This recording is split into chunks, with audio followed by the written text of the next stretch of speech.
kali ini dipetik daripada Emsta. Setiap hari menangis bawa mangga ke kubur. Suami hilang, istri trauma bergelap.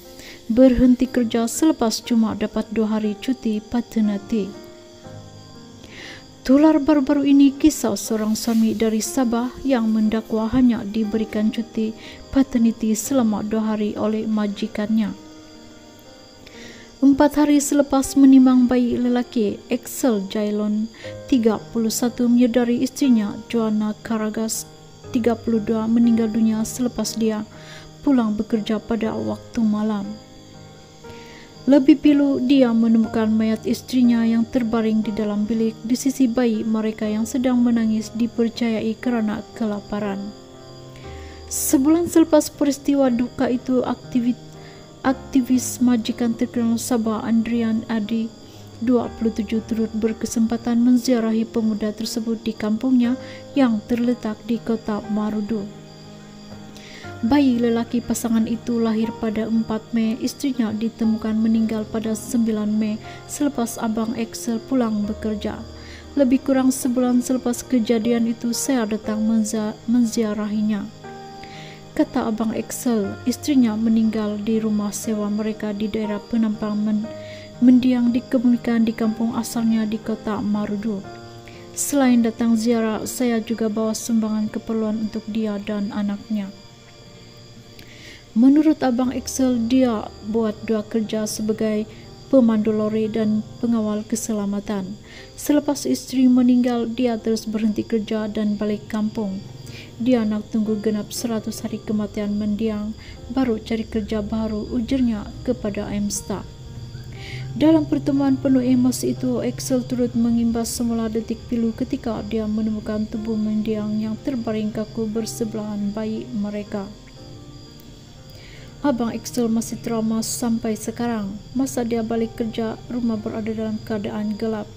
Dia peluk jasad istrinya dalam gelap. Sampai sekarang dia trauma kala berada dalam gelap.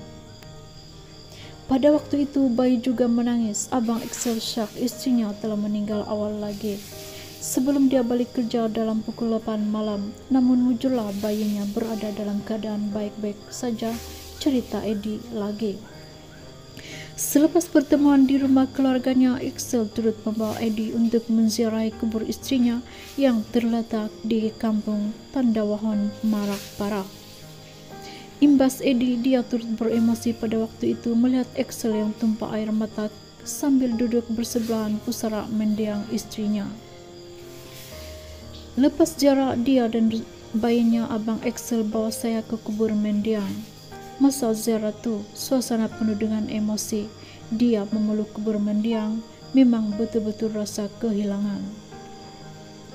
Abang Axel berkata dia banyak kenangan dengan mendiang. Mereka suka naik motor sama, pergi coba makanan di restoran, mereka suka food hunting. Masa dia kerja pemandu lori, mendiang juga suka ikut dia kerja. Lebih pilu, abang Axel akan bawa mangga ke kubur istrinya. Dalam kepercayaan Kristen, penganutnya percaya roh mendiang masih ada di kubur itu. Jadi dia akan bawa makanan kegemarannya hari-hari ke situ, cerita Eddie. Menurut Eddie, bantuan keuangan yang dialurkan kepada Axel tidak terhenti di situ.